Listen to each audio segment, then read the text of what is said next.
to the last F1 Bake Off of 2019.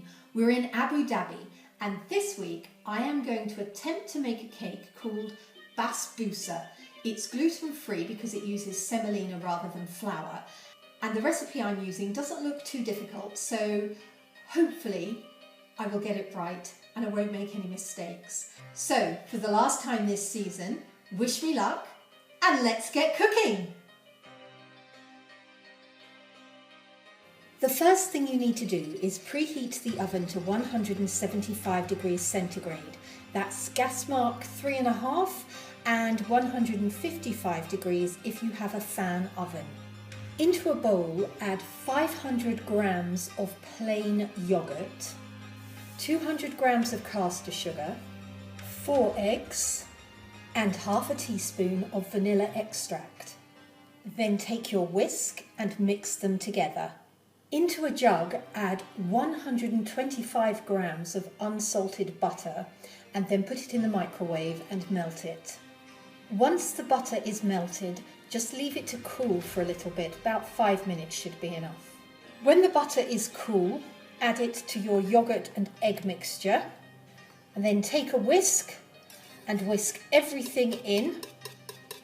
Add 500 grams of semolina and 3 teaspoons of baking powder and then mix everything up. You need to take a large square or circular cake tin, grease it well and then sprinkle the bottom with 3 tablespoons of breadcrumbs.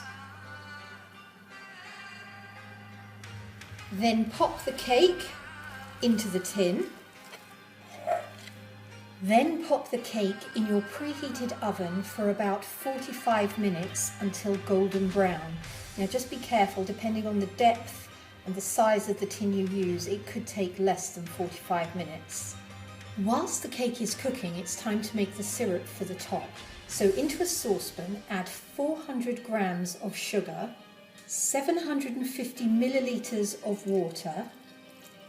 Put the saucepan on the stove and bring it to the boil and then let it simmer for 5 minutes.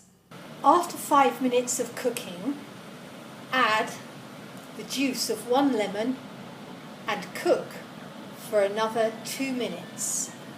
After 2 minutes, take the syrup off the heat and leave it to cool. When the cake is cooked, take it out of the oven and leave it to cool on a wire rack for about 5 minutes.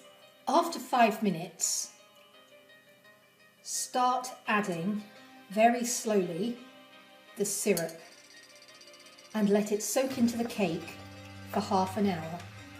Once the syrup has soaked into the cake, you can take it out of the cake tin and cut it into squares.